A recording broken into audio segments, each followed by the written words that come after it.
Excellency Prime Minister Chung Hong-won, dear Professor Bruno Belles, the President of IAGG, and the distinguished guests, ladies and gentlemen.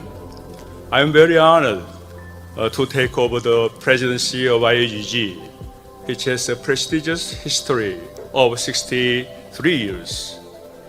I determined to carry out my responsibility with my best effort so as to implement the mission of IAGG, which is to contribute to the enhancement of the quality of life of all the peoples around the world by producing valuable knowledge and experience. 지금 보시는 화면은 지난 2013년 6월 23일부터 27일까지 서울 삼성동 코엑스 대강당에서 열렸던 제20차 세계노년학 노인의학대회 개막식 모습입니다. 노인노화연구의 세계학술올림픽이라 불리는 이 대회는 4년마다 대륙을 순회하며 치러지는 행사로 1950년 첫 대회 이래 1978년 제11차 도쿄대회에 이어 아시아에서는 두 번째로 개최된 대규모 국제행사였습니다. 100개국에서 온 5천여 명의 노년학자들과 노인의학자, 노인정책 전문가들이 참석한 가운데 열린 이날 행사에서 차흥봉 선생은 임기 4년의 세계노년학회 회장에 취임했습니다.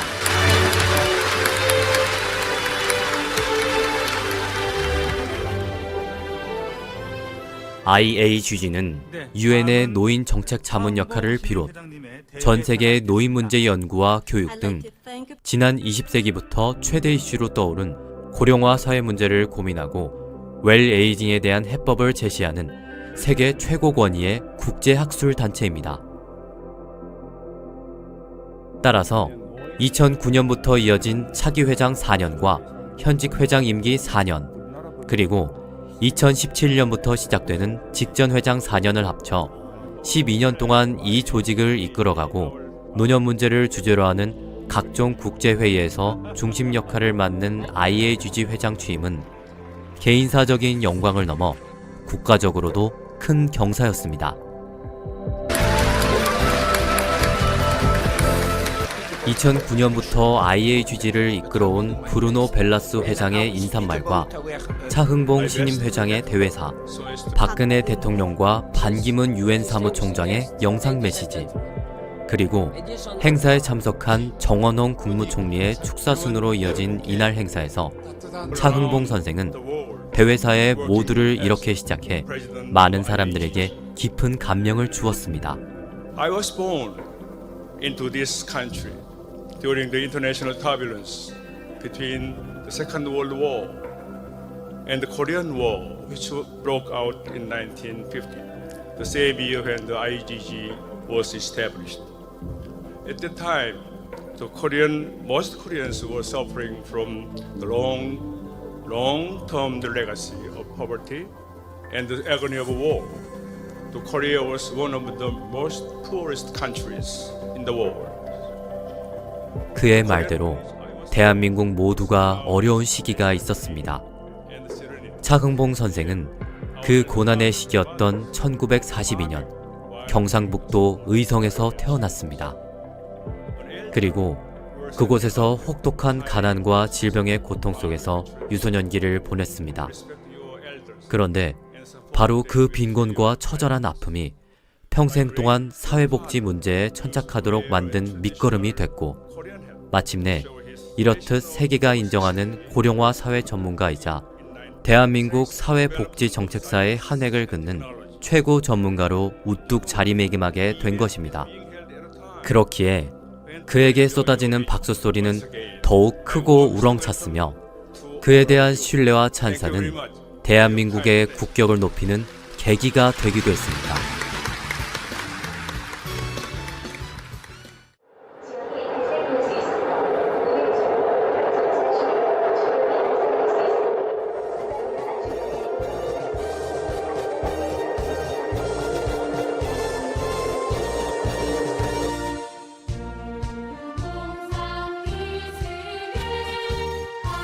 차흥봉 선생의 어린 시절은 극도로 가난했습니다. 의성 읍내에서 10여리쯤 떨어진 산간마을에서 소장농의 장남으로 태어난 그는 얼굴 한켠으로 소버진 병이 퍼졌지만 병원 치료는 아예 생각조차 못할 만큼 빈곤했습니다. 그의 어머니 역시 열악한 환경에서 8자녀를 출산하며 몸이 많이 쇠약해져 알아눕기를 반복했지만 눈을 질끈 감고 모진 고통을 참아낼 수밖에 없었습니다.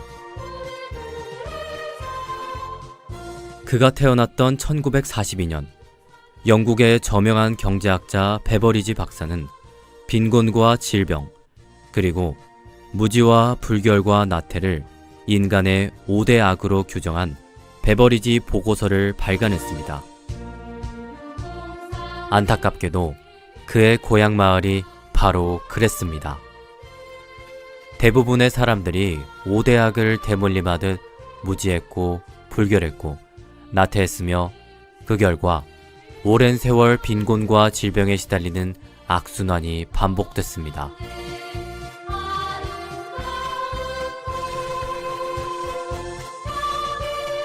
(1949년) 7살이 되어 시별이 떨어진 읍내 초등학교에 입학한 소년 차흥봉은 담임 선생님의 격려 속에서 총명한 아이로 성장해 갔습니다.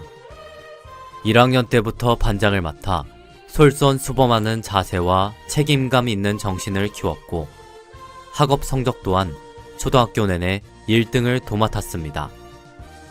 그 같은 모습은 읍내 의성중학교로 진학해서도 한결같은 모범생으로 이어졌습니다.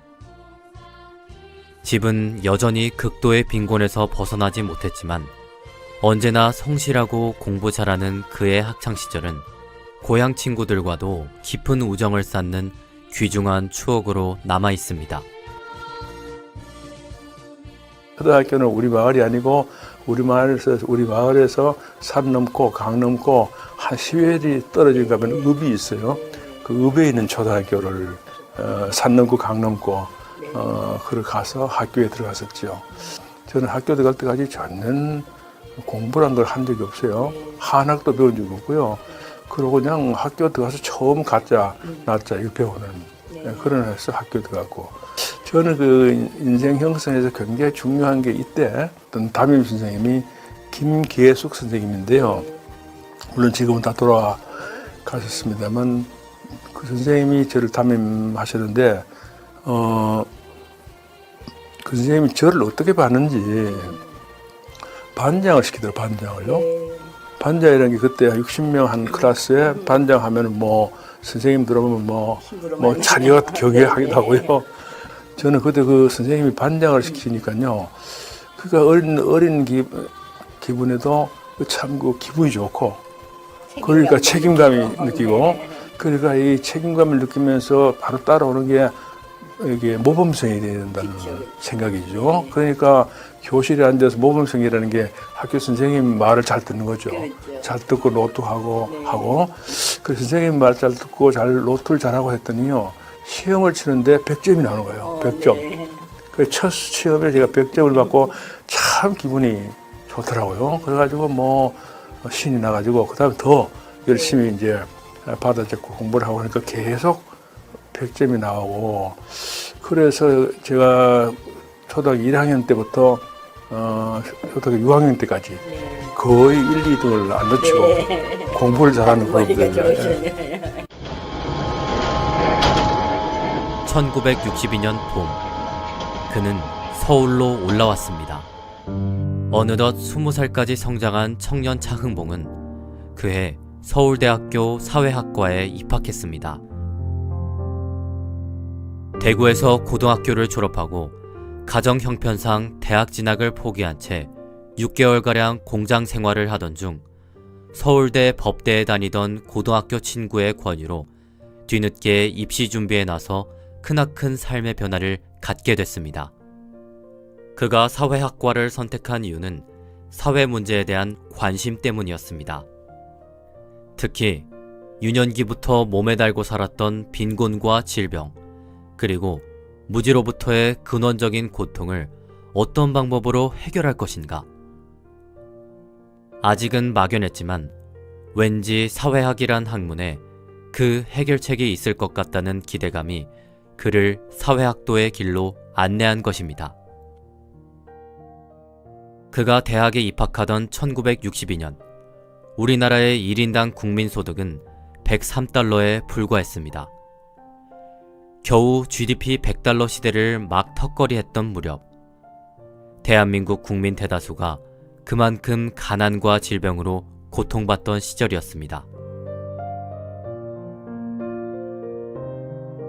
그가 대학 생활을 하던 1960년대는 질곡의 현대사였습니다. 한일협정 반대 시위 등 대학생들의 현실 참여가 끊임없이 이어지는 한편 경제개발 5개년 계획을 비롯 우리도 한번 잘 살아보자는 결기가 전국적으로 샘솟던 시기였습니다. 그 시기 청년 차흥봉은 현실 참여보다는 도서관을 택했고 생활비와 대학 등록금 마련을 위해 방문 과외와 입주 과외로 바쁜 나날을 보내야 했습니다. 다행스럽게도 1학년 첫 학기를 우수한 성적으로 마쳐 학부 졸업 때까지 당시 국내 최고 수준의 장학금으로 유명했던 3일 장학생으로 선발돼 부모님의 도움 없이 무사히 대학 생활을 마칠 수 있었습니다.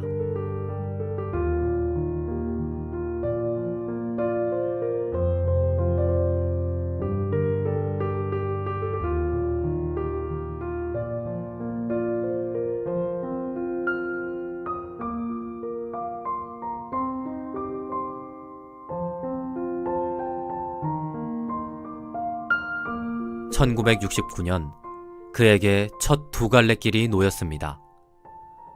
군대를 마치고 4학년으로 복학해 졸업을 앞두고 있던 시기였습니다. 하루빨리 취직해서 부모님께 효도를 하고 싶다는 조급한 마음에 그는 사회학과 출신들이 선호하던 언론사 기자시험을 봤습니다. 졸업 전 당연 기자직에 합격했고 사회생활을 기다리던 어느 날 은사로부터 학비와 생활비는 장학금으로 해결해 줄 테니 대학원에 진학하라는 권유를 받습니다. 여기서부터 그의 두 갈래 길은 시작됐습니다. 뒤에 또다시 언급하겠지만 대학원을 졸업할 때는 미국 유학을 고민 중이었습니다. 그런데 청와대 행정관 제의가 들어왔습니다. 또 1976년 청와대 근무를 마치고 중앙부처로 자리를 옮길 때도 주변의 많은 사람들이 경제 관련 부처나 내무부 같은 안정된 보직을 권했으나 그는 보건복지부를 택해 현실 감각이 떨어진다는 소리를 듣기도 했습니다. 그리고 1980년대 초반 건강보험 통합 파동으로 예기치 않게 공무원 생활을 그만둬야 했을 때도 그는 교수로의 이직을 생각하고 있었습니다. 하지만 국내 굴지기업의 임원 제안이 들어와 잠시나마 혼란스러운 경험도 했습니다. 우리 집이 고등학교 때 대구로 이사를 갔어요. 우리 부모님들이 농촌 사는 게 상당히 어려우니까 도시 가서 무슨 일해가지고 먹고 살려고요. 그렇게 생활을 하고 뭐 근근히 고등학교를 졸업했는데 졸업하고는 대학을 간다는 것을 이제 전 상상을 못했어요. 그 당연히 못 가는 걸로 생각을 하고 학교 마치고 이제 공장 일을 시작을 했더랬어요. 공장 일을 한참 하는데 고등학교 졸업 후에 서울 법대를 들어간 친구가 있었어요. 그 친구가 방학 때 저한테 놀러 와서 제가 공장에서 일하는 걸 보면서 야, 너 저 서울에 가서 대학에 들어가면 돈 없어도 얼마든지 공부를 한다. 그렇게 그 친구가 그렇게 이야기를 해서 촌놈이 처음 그걸 알았어요. 아, 공부를 하면은 대학에 갈 수 있겠구나. 그런 생각을 해서 그 친구 가고 난 다음에 이제 책을 사서 다시 공부를 해서 그래가지고 연말에 제가 대학에 지원했는데요. 그래가지고 4년 내도록 그 우리나라에서 아마 최고 가는 장학금인데 그런 걸로 제가 4년 내리 장학금 받고 공부를 할 수가 있었어요. 원래 저는 그 집이 어렵고 하니까 대학 마치고는 직장 생활 하려고 취직을 하려고 시험을 쳐서 합격을 했더라고요. 그 당시에 그 한국일보 시험을 쳤는데 합격했어요. 신문 기자. 그런데 우리 과에 교수님이 그 이혜영 교수님이라고 그분이 너는 그 신문 기자 하지 말고 대학원 들어가서 공부를 해라. 내가 지금 장학금 만들어 줄 테니까 공부를 하라고. 그렇게 지도를 하셔가지고요. 그래서 제가 취직한 걸 포기하고 대학원에 들어갔어요. 그래서 대학원 들어가서 이제 공부를 하게 되고 이렇게 했는데 제가 어떻게 팔자라고 그럴까 모르겠는데 대학원을 2학년쯤 돼서 그 마칠 무렵쯤 될 때 대학원을 마치고 대학 교수를 하려고 하는데 일이 또 희한하게 돼서 저한테 어떤 기회가 생겼느냐면요. 청와대에서 네가 여기 와서 일해라. 그건 우리 학교 다닐 때 제가 공부를 했던 그 교수 한 분이 대통령 특별보좌관이 되면서 청와대로 들어갔어요. 그분이 이제 저를 데려가는 걸로. 그때 뭐 이런저런 많은 갈등이 있었는데 제가 그 청와대로 가서 공무원이 된 거죠. 공부하는 길로 가기 위해서 안 가겠다고 자꾸 버텼는데 여러 가지 또 압력을 넣고 해서 그 길로 제가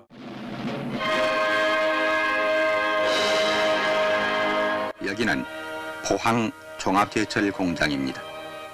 1973년 7월 3일 착공된 지 3년 3개월 만에 그가 대학원 은사의 권유에 따라 미국 유학에 대한 아쉬움을 접고 청와대에서 첫 사회생활을 시작한 1971년 이래 대한민국은 비약적인 도약기를 맞았습니다.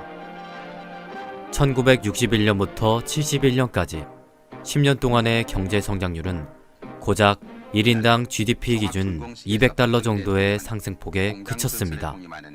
하지만 1971년 317달러로 시작한 1인당 국민소득이 1977년 마침내 1,000달러를 넘어서 1,106달러를 기록했고 1979년에는 1,858달러를 찍으며 1인당 2,000달러 시대를 눈앞에 두고 있을 만큼 어느 정도 가난에서 벗어날 수 있는 기틀을 마련했습니다.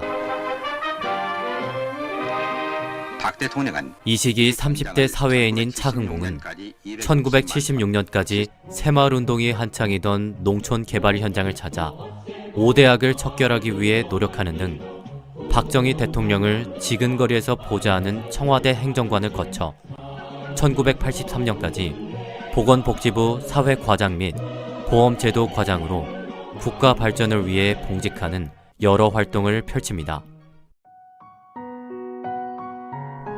특히 그가 보건복지부로 자리를 옮긴 1976년부터 1980년대 초반까지는 높은 경제성장률을 바탕으로 우리나라 사회복지 정책의 근간이 수립됐던 매우 중요한 시기였습니다. 1977년 7월, 정부는 본격적으로 500인 이상 사업장의 의료보험 제도를 시작해 그로부터 2년 뒤인 1979년 7월에는 300인 이상 사업장과 공무원, 군인, 사립학교 교사들에게까지 의료보험 제도를 적용했고 같은 시기 정부는 노인복지와 장애인복지, 아동복지 문제에도 적극적인 관심을 갖기 시작했습니다. 그 결과 1978년부터 1980년까지 정부로부터 생활보호를 받아야 할 빈곤 계층을 대상으로 쌀과 보리쌀 지원, 연료비 지원, 부식비 지원 등의 공공부조 사업들이 순차적으로 펼쳐졌고 1981년에는 사회복지 3법인 노인복지법과 아동복지법, 장애인복지법이 제정됐습니다. 그리고 이 해에는 사회복지사업법의 개정도 추진돼 1982년부터 사회복지 프로그램을 담당하는 사회복지관과 노인복지관, 장애인복지관 등이 설치되기 시작했고 1983년에는 마침내 사회복지사 제도까지 신설되기에 이르렀습니다. 보건복지부 공무원으로 재직하던 시기 그는 두 갈래 길 중 가지 않은 길을 택했던 사회학도로서 대한민국 사회복지 정책의 밝은 미래를 기대하며 공직자로서의 활발한 행보를 이어갔습니다. 그 중에서도 1979년 9월 21일부터 10월 4일까지 당시로서는 적대 국가였던 소련을 방문했던 경험이 가장 소중한 기억으로 남아 있습니다. 국제사회보장협회, 즉 ISSA, 아시아 오세아니아 회의 참석차 출국한 그는 정부 관리자로서는 1948년 정부 수립 이후 세 번째로 소련 땅을 밟은 역사적인 인물로 기록됐습니다. 그 과정에서 회의 개최지였던 당시의 소연방, 우즈베키스탄 공화국의 수도 타슈켄트에서는 1937년 스탈린에 의해 강제 이주됐던 고려인들을 만나 반갑게 해후했고, 그들이 운영하는 집단 농장을 방문해 사회주의 국가의 생활상을 직접 살펴보기도 했습니다. 그러면서 말로만 들었던 사회주의 경제체제의 한계를 목격하기도 했습니다. 특히 그는 모스크바 현지에서 노인들에 대한 버스 무료 승차 우대 시스템을 목도하고 귀국 즉시 장관에게 관련 제도의 도입을 적극 건의해 우리나라도 1980년 5월부터 65세 이상의 노인들을 대상으로 지하철과 시내 버스 무료 승차 제도를 도입하는 계기를 만들었습니다. 1970년부터 한 76년 사이 그 당시 청와대에서 한 큰 일주 하나가 새마을운동, 청와대에 있을 때 이 새마을운동에 아주 깊이 참여해서 농촌에 다니면서 그런 운동을 하고 이렇게 한 4, 5년 정도 일했을 때 우리나라가 의료보험제도를 만드는 일이 그 시절에 이제 보건복지부에서 신현학 장관님이 의료보험 제도를 창설하는 일을 하게 돼요. 요즘은 그걸 건강보험이라 합니다만 건강보험 제도를 만드는 데 관심이 있어가지고요.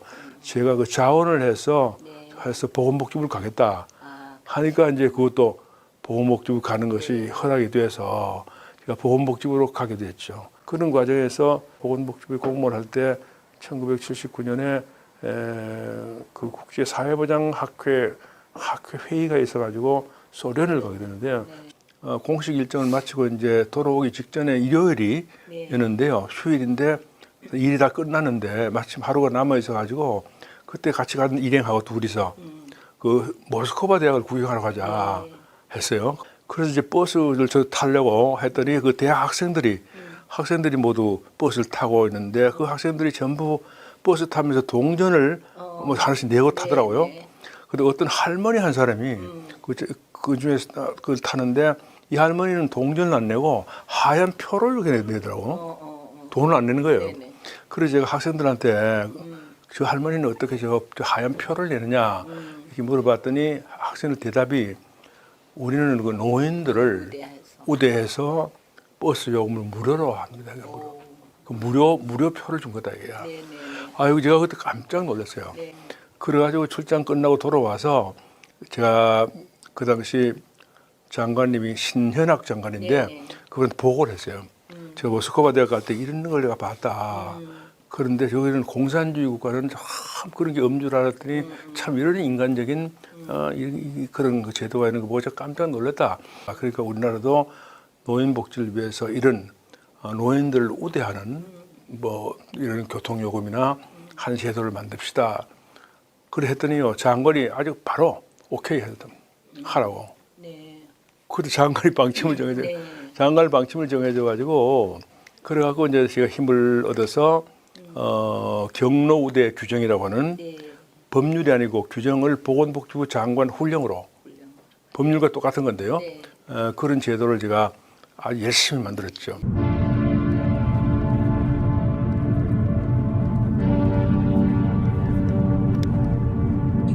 그날도 오늘처럼 날씨가 쌀쌀했습니다. 1983년 2월 강원도 춘천으로 가는 길. 그는 이 길이 무척 낯설었습니다.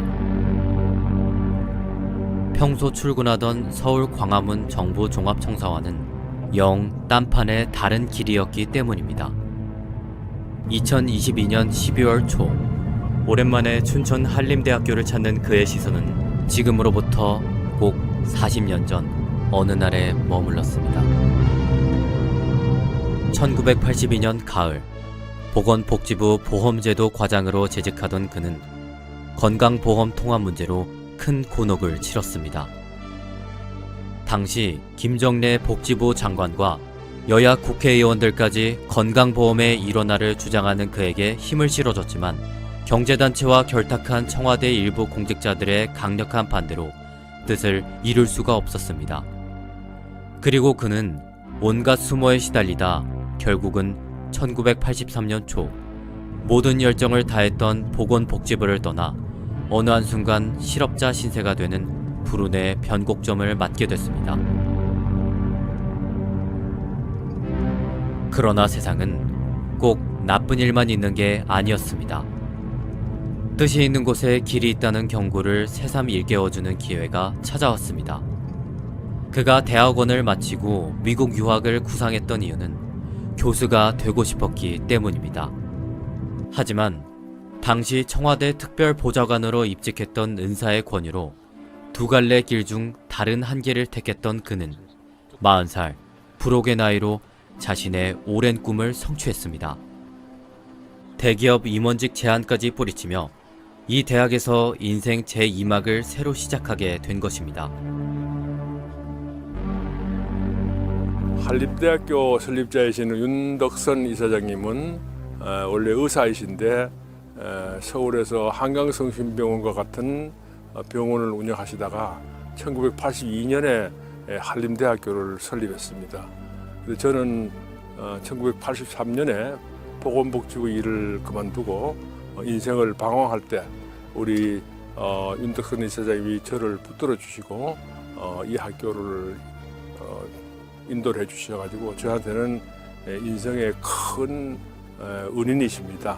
제가 한림대학교에 와서 여러 가지 일이 많이 있어서 뭐 대학과 또 병원 일도 도와주고 대학 교수 생활을 하고 그 후에 제가 우리 한림대학교를 발판으로 또 정부 일도 하는 그런 인생 과정을 거쳤는데 이 대학에 와서 또 뭐 이런저런 일들을 많이 하고 그랬습니다. 어쨌든 간에 우리 이사장님은 저한테 큰 은인이십니다. 2008년 정년을 맞아 이 대학을 떠날 때까지 그는 다시 모든 열정을 바쳐 1인 3역으로 이 대학의 발전을 위해 열심히 뛰었습니다. 사회복지학과 교수로서 학생들을 지도하는 한편 기획실장, 사회과학대학장, 부총장 등 여러 보직을 맡아 이 대학을 명문대학으로 발전시키는데 많은 기여를 했습니다. 그리고 대한민국 사회복지 정책과 관련된 각종 세미나와 토론회에 참석해서 공직 시절의 실무 경험을 바탕으로 여러 진보적인 이론을 펼쳐 정책 당국자들을 바짝 긴장시키기도 했습니다.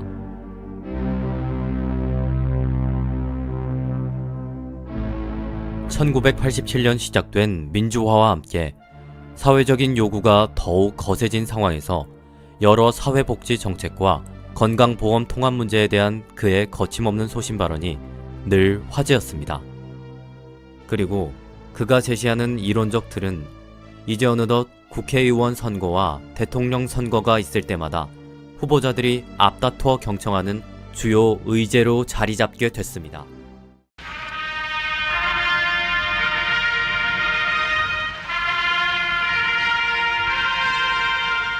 1998년 2월 25일 대한민국은 김대중 대통령 시대를 맞았습니다. 그가 오랫동안 연구하고 주창해왔던 의료보험의 일원화, 즉 국민건강보험 통합 문제는 김 대통령의 주요 공약 중 하나였습니다. 따라서 김대중 정부는 출범 즉시 건보통합 추진에 집중하며 1998년 5월 한림대 교수직에 있던 그를 국민의료보험관리공단 설립위원장으로 전격 발탁했습니다. 이 조직은 건강보험 통합을 골자로 1997년 12월 국회를 통과한 국민의료보험법에 의거 건국 이후 최초로 발족되는 통합국민의료보험관리공단, 즉 지금의 국민건강보험공단의 밑그림을 그리는 매우 중요한 산파였습니다. 특히 이 조직의 가장 막중한 과제는 직장 가입자와 지역 가입자를 통합할 때 형평성 문제 없이 어떻게 보험료 부과 체계를 확정할 것인가, 이 문제를 빠른 시일 내에 결정해야 하는 것이었습니다.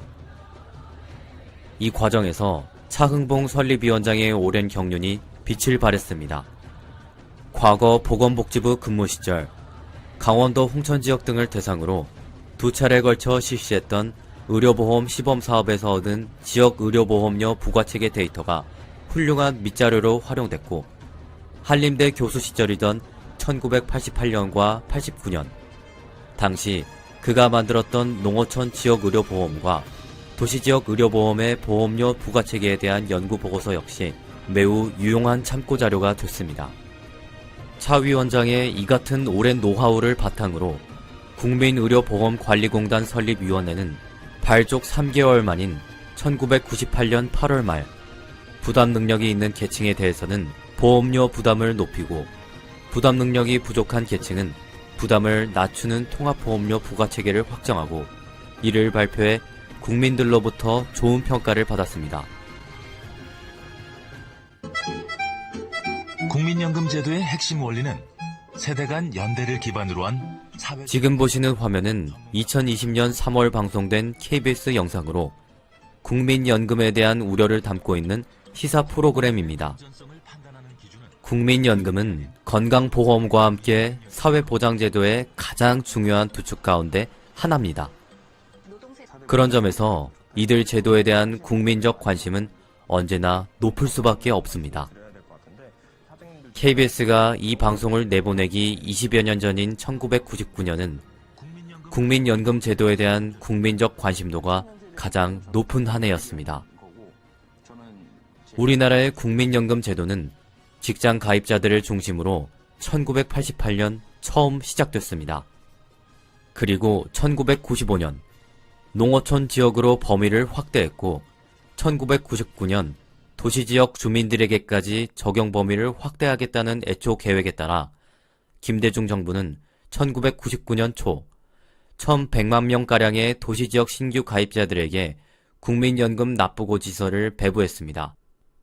그런데 그 과정에서 시민들로부터 큰 반발을 샀습니다. 정부가 고지한 개인별 납부액이 문제였습니다.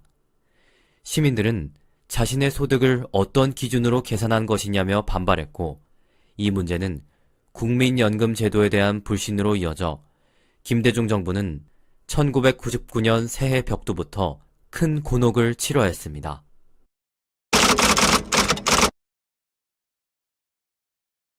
(1999년 2월 25일자) 연합뉴스는 이 같은 재하의 기사에서 국민연금공단 이사장에 새로 임명된 차흥봉 한림대 교수는 국내 사회복지학계의 대표적인 개혁론자라고 보도했습니다.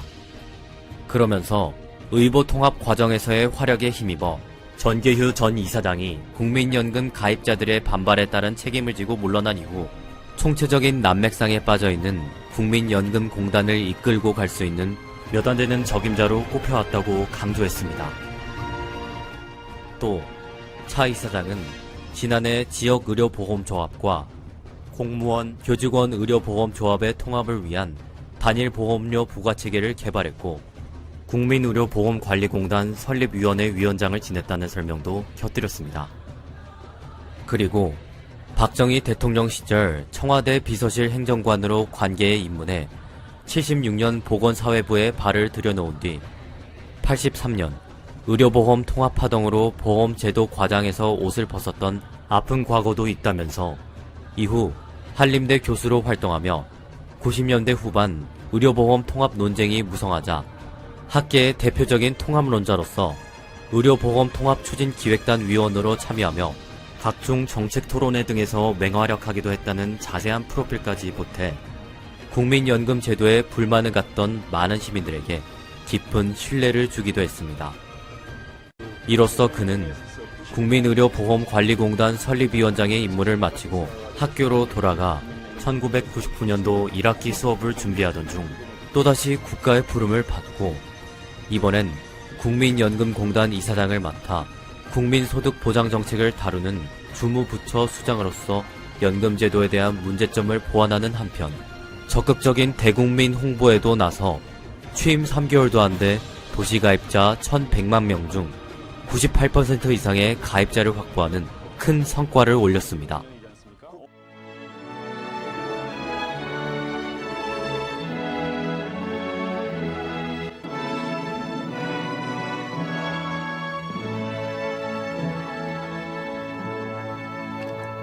바로 모두 자리에 앉아주시기 바랍니다.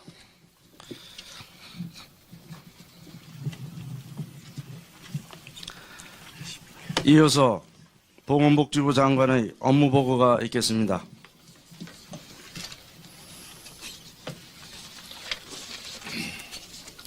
대통령님을 모시고 보건복지부 중점개혁과제 보고회의를 갖게 된 것을 감사하게 생각합니다. 김대중 정부는 1999년 5월 24일 차흥봉 국민연금관리공단 이사장을 제37대 보건복지부 장관으로 발탁했습니다.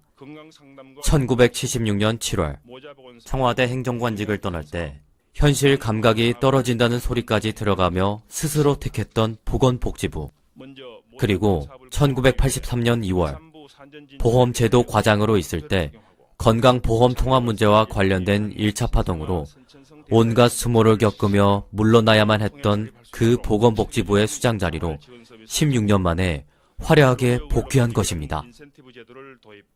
이 과정에서 약사로서 약국을 운영하던 차 장관의 아내 송혜숙 여사는 남편의 공직 생활에 누를 끼칠까 염려돼 스스로 약국을 폐업하는 결단을 보여 여론의 좋은 평가를 받았고, 보건복지부 공무원들 역시 과거 한솥밥을 먹었던 선배 전문가의 귀환을 양껏 반기며 크게 환영했습니다. 하지만 그 같은 축제 분위기도 잠시, 차흥봉 장관 앞에 놓인 과제들은 산 넘어 또 산일 만큼 고봉줄령의 연속이었습니다. 우선 의학 분업 문제가 큰 과제였고, 국민연금 전국 확대 문제며 건강보험 통합 문제도 넘어야 할 장애물이 많았습니다. 게다가 어린 시절 혹독한 빈곤을 겪었던 당사자로서, 또 그런 연유로 사회학을 공부하고 연구했던 학자로서 가난 구제의 한 방법으로 오랫동안 천착했던 국민기초생활보장법 제정에도 집중해야 했습니다. 장관 취임 직후인 1999년 9월 7일 국회를 통과한 국민기초생활보장법은 새로운 밀레니엄이 시작되는 2000년부터 시행될 예정이라 연말까지 해야 할 일이 대단히 많았습니다. 특히 현실적 기준에 맞는 최저생계비 지급 대상자를 결정하는 문제가 가장 중요한 과제였습니다. 이를 위해 차 장관은 1999년 연말부터 사회복지사 7,200명을 동원해 대대적인 자산조사를 시행하고, 이를 통해 건국 이후 처음으로 154만 명의 최저생계비 대상자를 확정, 발표하는 위협을 이뤄냈습니다. 또 1980년 3월 노인복지 실태조사차 일본 출장을 다녀온 이래 단 한 차례도 머릿속을 떠나지 않았던 노인복지제도의 기틀을 잡아야 하는 것도 중요한 관심사 중에 하나였습니다. 뿐만 아니라 1988년 서울 장애인 올림픽 당시 선수촌장을 맡았을 만큼 그는 장애인 복지 문제에도 관심이 컸고, 아동복지 문제 또한 해결해야 할 과제들이 산적한 상황이었습니다. 그중 진료는 의사가 맡고 약은 약사가 조제하는 의료 역할 분담 제도로서 지금은 잘 정착돼 바람직한 제도로 평가받는 의약분업 문제는 의료계가 6차례나 총파업을 하는 등 큰 홍역을 치르며 2000년 8월 1일부터 공식적인 시행에 들어갔습니다. 당장 눈앞의 이익만 앞세운 의료계의 숱한 반발 속에서도 차 장관은 때론 이론으로 무장한 학자로서, 때론 전투에 나서는 장수로서, 때론 대한민국 보건의료사를 다시 쓰는 일국의 보건 분야 강요로서 매시기 어려운 국면을 정면으로 돌파하며 수많은 난제들을 슬기롭게 풀어냈습니다. 사실 의약분업 문제는 서구의 경우 13세기 신성 로마 제국기부터 시행되어 온 오랜 제도이자 독일, 프랑스, 미국 등 유럽을 비롯한 선진국들은 일찍부터 이 제도를 도입해왔습니다. 하지만 우리는 의료 종사자들의 집단 이기주의로 건국 이후 여러 차례 논의만 거치다 마침내 이 시기에 이르러서야 법제도 시행에 마침표를 찍게 된 것입니다. 또 건강보험 통합 문제도 지역의료조합이며 직장의료보험조합, 지자체별 의료보험조합 등 각각의 개별 의료보험조합들을 지금처럼 일원화된 국민건강보험공단으로 통합하는 과정에서 여러 난항을 겪어야 했습니다. 이 제도 역시 의약분업과 비슷한 시기인 2000년 7월 1일 시행을 목표로 김대중 정부 초기인 1998년 10월 1일 먼저 공무원 및 사립학교 교직원 의료보험과 전국 각지의 지역의료보험조합을 통합하는 과정을 거쳤고 그 뒤 2000년 초 직장의료보험조합을 국민의료보험관리공단과 통합하는 마지막 절차를 남겨둔 과정에서 집단 이기주의로 똘똘 뭉친 직장의료보험조합의 강력한 반발로 많은 어려움을 겪어야 했습니다. 심지어는 2000년 7월 1일 국민건강보험공단 출범식 당일 개회 직전에 박태영 공단 이사장이 직장의료보험조합원들에 의해 공단 화장실에 감금되는 초유의 사태까지 발생해 공권력이 투입되는 등 상상 이상으로 큰 진통을 겪었습니다. 국민건강보험공단이 발족하는 그날이 2000년 7월 1일인데요. 그 기념식을 서울 세종문화회관에서 했어요. 당연히 제가 장관으로서 참석하는 거고 기념식이니까. 그리고 이제 그 기념식의 주관을 국민건강보험공단 만들어가지고 그 이사장으로 박태영이라는 분을 제가 임명을 했어요. 그분이 이사장으로 이제 행사를 주관해야 되는데 이분이 반대하는 사람들도 붙들려가지고요. 행사장에 나오지 못해요. 세상에 그러셨군요. 이분이 나와야 뭐 행사를 진행하는데 이사장이 나오지 못해가지고 제가 경찰을 투입해가지고 그 정도로 했더니 그냥 그분이 화장실에 붙들리는 거예요. 세상에. 그래가지고 그걸 경찰 투입해가지고 그 사람을 세상에 그런 빼내와서 있군요. 이제 기념식장에서 그걸 앉히고 네. 그래서 그분이 막 얼굴에 막 상처가 나고 세상에. 그런 상태에서 그 이사장이 참석한 상태에서 네. 국민건강보험공단 출범식을 했습니다. 세상에. 그러면서 이제 지금부터 건강보험이 통합됐다. 그리고 국민건강보험공단이 일이 시작한다 하는 이야기를 제가 장관으로서 선언을 했는데 제가 그 선언을 할 때 눈물이 나더라고요. 그러셨겠어요. 건강보험 통합에 대해서 수십 년 동안 그리고 계속 많은 투쟁과 온갖 곡절을 거치고 그러면서 건강보험 통합이 국민들의 의료와 또는 그걸 복지를 위해서 좋다고 하는 어떤 신념으로 했는 건데 그 시작은 해고 그 신념의 바탕이 제가 어릴 때 소보진도 앓고 병원도 못 가고 하는 많은 그런 그 추억과 기억이 다시 되살아나가지고 우리나라 건강보험이 이렇게 출범한다 하는 것을 생각하니까 눈물이 나더라고요. 그러셨겠어요. 저도 눈물이 나려면 정말 군복만 안 입으셨지 야전 사령관으로서의 역할을 하시고 그때 그 심정 같은 느낌이 듭니다. 눈물이 나서. 그 제가 그 건강보험공단 국민건강보험공단 출범식 그 2000년 7월 1일인데요. 그날을 저는 잊을 수가 없습니다. 그러니까 그런 그 완전히 전쟁을 20년 전쟁을 끝내고 20년 전쟁에도 마지막 파동까지 참 치열한 그런 전쟁 와중에 제가 생각했던 대로 건강보험이 통합이 돼서 참 그 감격적이었고요. 그 후 지금 제가 이제 장관 그만두고 나와서 지금까지 얼마입니까? 2000년이니까 22년이 지났는데 국민건강보험공단은 잘 정착되고 또 잘 나가고 해서 우리나라 건강보험이 하나의 세계적인 그런 제도로 지금 자리 잡고 있는 것에 대해서 굉장히 저는 아주 보람을. 자, 오늘 제23회 사회복지의 날 기념식 제33회 전국 사회복지대회 여기 계신 모든 분들과 함께 행복하게 진행하겠습니다. 안쪽에 보시면 사회복지의 날에 대해서도 나와 있는데요. 1999년 사회복지사업법 개정 시 국민기초생활보장법 공포일 9월 7일을 사회복지의 날로 지금 보시는 화면은 한국사회복지협의회 주최로 2022년 9월 7일 열린 제23회 사회복지의 날 기념식 영상입니다. 이날 행사장에서 사회자가 소개했듯 사회복지의 날은 최저생계비 이하의 가난한 국민을 대상으로 실질적인 최저생활을 보장하는 현대적 의미의 공공부조제도인 국민기초생활보장법이 국회 본회의를 통과한 1999년 9월 7일에 맞춰 제정됐습니다. 그런 점에서 당시 보건복지부 장관으로서 이 법안을 마련하고 국회 통과를 위해 불철주야 노력했던 그로서는 매년 사회복지의 날을 맞이할 때마다 남다른 감회에 젖습니다. 그가 강요로 참여했던 김대중 정부의 국정 목표는 중산층과 서민 중심의 사회 건설을 핵심으로 복지에 대한 국가의 책임을 강조하는 것이었습니다. 그러면서 현대 복지국가 체제의 핵심인 건강보험과 국민연금, 그리고 고용보험과 산재보험 등 4대 사회보험 제도와 공공부조제도의 기본 골격을 완성하는 일에 모든 열정을 쏟았습니다. 특히 이 같은 국정 목표를 추진하는 업무의 주무부처 수장으로서 차흥봉 장관의 역할은 다른 어떤 강요보다도 중요했고, 어찌 보면 이런 시기, 이 같은 일을 위해 일찍이 하늘이 점지했던 사람처럼 임기 내내 묵직한 행보를 이어갔습니다.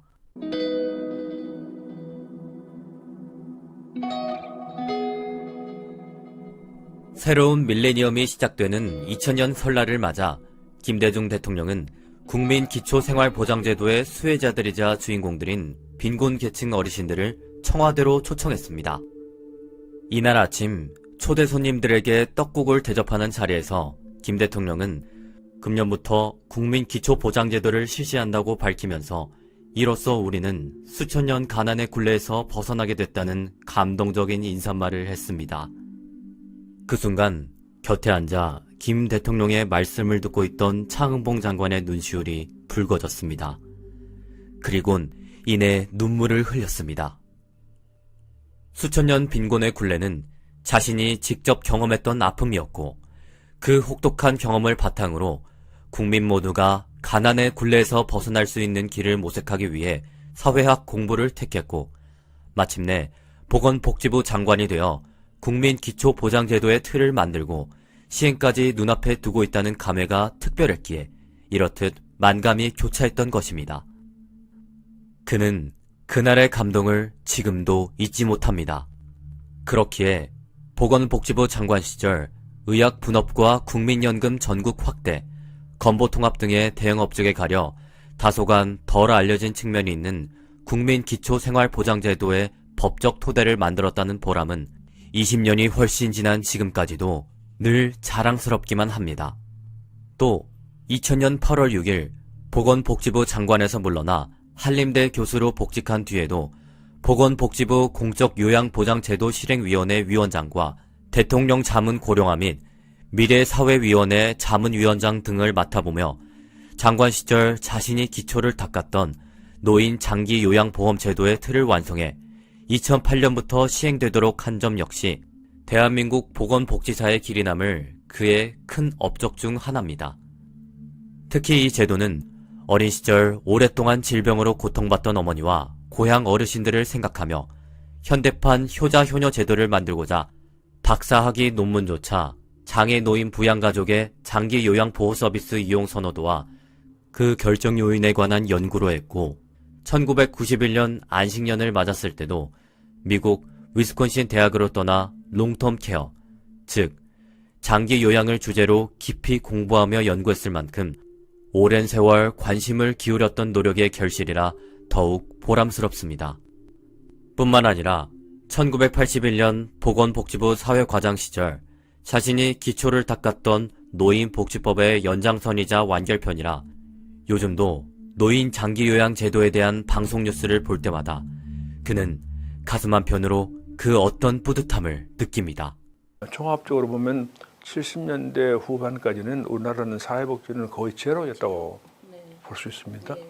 그러면 우리나라 사회복지는 언제부터 발달? 그때부터 한 70년대 후반부터 우리나라가 경제 성장 계획을 세 번에 걸쳐서 어느 정도 성공적으로 추진하고 1인당 국민소득이 한 $1,000를 돌파할 그 지역에서 우리나라의 사회복지가 시작됩니다. 전 국민이 의료보험 혜택을 받고 국민연금도 발달해서 많은 부분들이 이제 연금도 받고 아주 못 사는 사람은 기초생활보장이라 해서 최저생활을 다 보장해주는 그런 보장제도가 발달하고 그런 그 기본적인 제도적인 복지가 많이 발달했고요. 전체적인 사회복지에 투입되는 돈도 이제는 우리나라가 GDP에서요 한 15% 20% 정도 하고 지금 보건복지부 예산 같은 경우는 아마 전 부처주에서 제일 넘버원이죠. 제일 많은 예산을 보건복지부가 쓸 정도로 재정 면에도 많이 투입이 되고 이렇게 해서 전반적으로 우리나라 국가의 전체의 사회복지를 보면은 꽤 발달했는데 제가 보면 전 세계 선진국 앞서 나가는 예를 들면 뭐 유럽이라든지 미국이라든지 그런 아주 일찍 발달한 그런 나라의 사회복지 수준까지는 아직 못 가고 있는데요.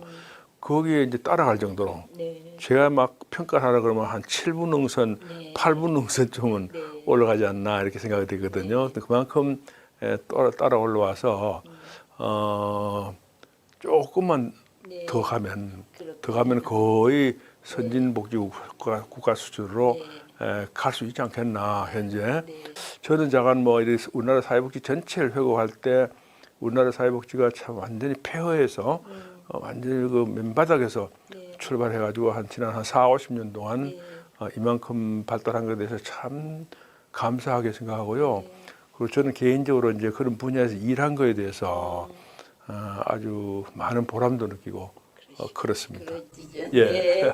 정말 말씀대로 7분 능선, 8분 능선까지 오면서 꼭대기가 보일랑 말랑 하는 지점이라고 그러셨는데 거기까지 이르기까지 모두가 정말 장관님의 공인 것 같습니다. 80년, 5, 60년 동안 이루어오신 것이 사회복지 분야에 많은 업적을 이루시고 감사한 마음이 지금 그 말씀하신 것 중에서 우리나라 사회복지가 발달한 전체에 대해서 저는 개인적으로 어떤 무슨 제가 자랑을 하고 그런 건 별로 제 마음에 들지 않고요. 많은 사람들이 같이 노력을 해서 이루어진 결과이고 저는 이제 그 많은 사람들의 노력에 한 사람으로 참여한 자체를 보람을 느끼기 때문에 그 제도 하나하나 참 따지고 보면요. 참 고마운 사람도 굉장히 많고 그렇습니다. 1999년 9월 4일 그는 추석을 앞두고 벌초를 겸해 고향 의성을 찾았습니다. 가난과 질병으로 고통받던 소년이 국민교육 헌장 내용 그대로 자신의 처지를 약진의 발판으로 삼아 금이 환영한 모습을 보며 많은 사람들이 자기 일처럼 기뻐했고 이를 계기로 졸업 후 처음으로 50년 만에 초등학교 시절 장애인이었던 여자 동창생을 만나는 뜻깊은 시간을 갖기도 했습니다.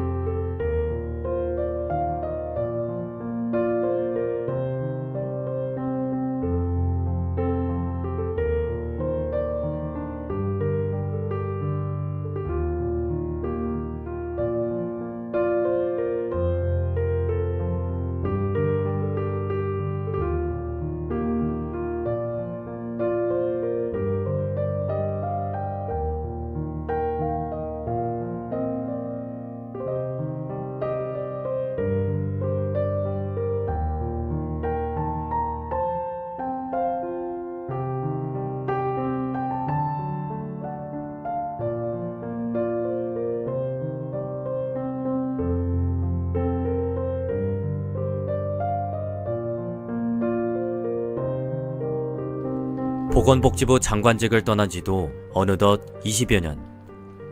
50대 후반이던 생물학적인 나이도 이제는 8순에 이르렀습니다. 그럼에도 그는 여전히 왕성한 활동을 이어가고 있습니다.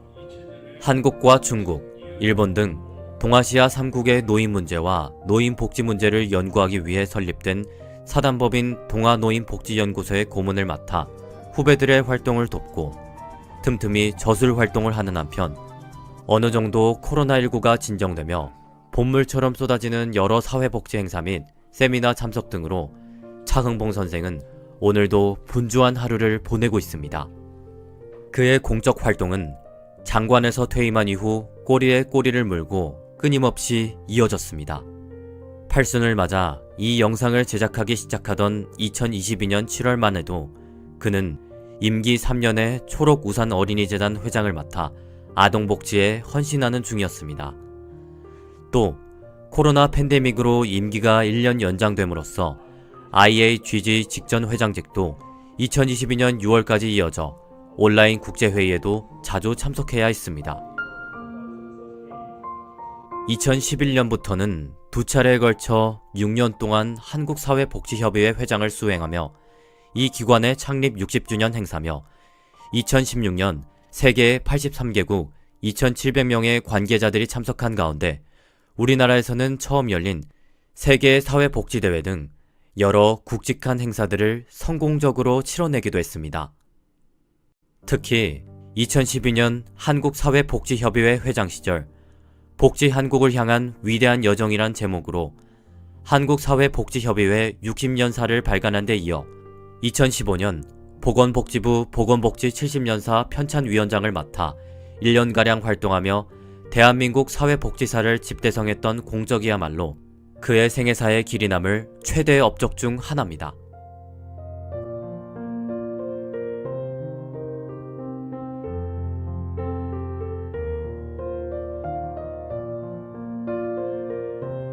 (2022년 10월 29일) 저녁 서울 삼성동 인터콘티넨탈 호텔에서 있었던 차흥봉 선생의 팔순잔치 및 부인 송혜숙 여사와의 결혼 50주년을 기념하는 금혼식 모습입니다. 가족 모임으로 간소하게 치른 이날 행사에서 차흥봉 선생은 지난 50년 동안 살뜰하게 자신을 챙겨준 아내와 여러 공적인 일로 아버지의 역할을 다하지 못했음에도 잘 성장해준 아들과 딸에게 큰 고마움을 표했습니다. 그리고 바라보기만 해도 행복과 기쁨을 안겨줬던 손자, 손녀들에 대한 고마움도 잊지 않았습니다. 이날 행사에서 가족들 역시 부모님께 당신의 세월을 존경하고 응원한다면서 어제보다 더 빛나는 모습으로 오래오래 함께 해달라고 소망했습니다.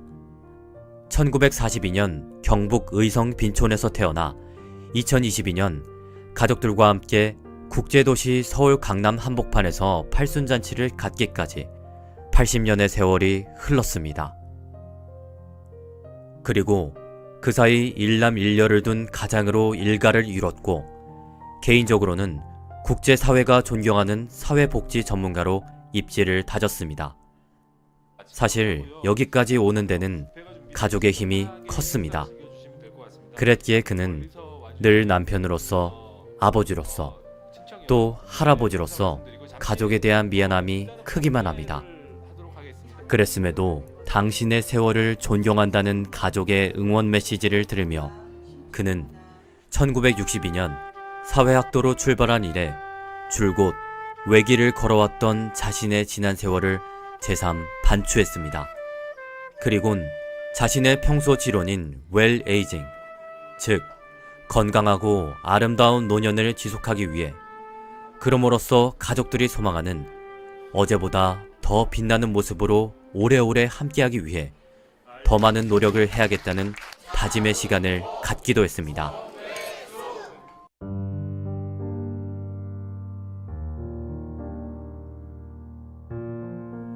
그렇습니다.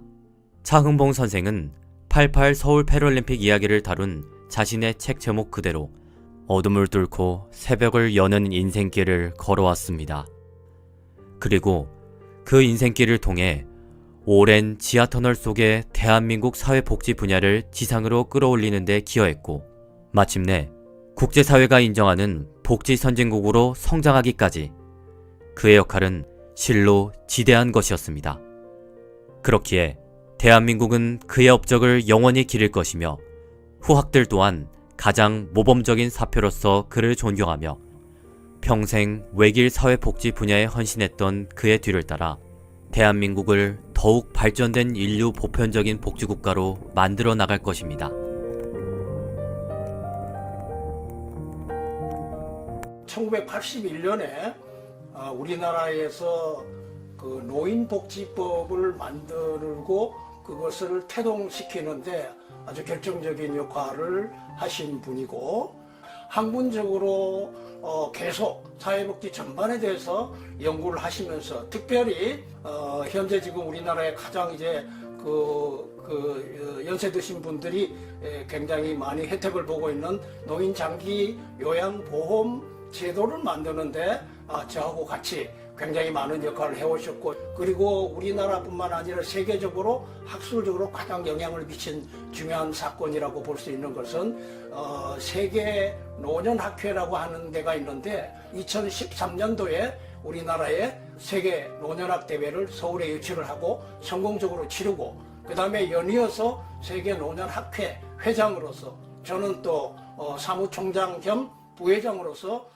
굉장히 장관님을 돕고 열심히 활동을 했던 것이 아마 우리나라의 그 사회복지 또는 노인복지 역사에서 빼놓을 수 없는 가장 중요한 그런 사안이 아닌가 이렇게 생각하고, 지금도 퇴임하셔서 연세가 80이 되셨지만은 지금도 건강하게 열정을 가지고 또 사회복지 원로회를 만들어서 정말로 우리나라의 사회복지 일선에 있는 그런 후배들을 지도하고 사회복지에 아주 그 올바른 방향을 제시를 하는 활동을 하고 있고, 저도 거기에 일조를 하고 있는 분입니다.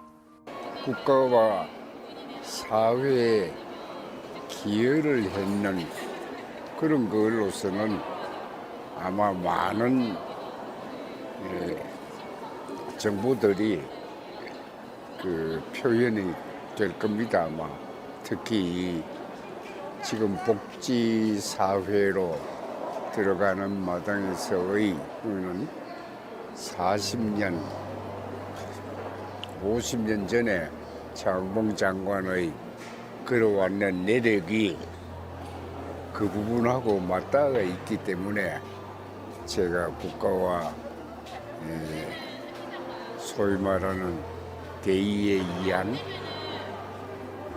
개인의 역량이 충분히 발휘가 된 한 인생을 살아왔고, 또 개인 장봉으로서도 그 누구나 가질 수 있는 원만한 품성이랄까, 그런데 유독 이 친구는 그런 어떤 그 통합과 아우르는 그런 어떤 많은 장점을 친구들한테 모범으로 보여왔기 때문에 친구들로부터도 같은 친구지만은 많은 배움을 제시해주고 있는 그런 인간 장봉이다.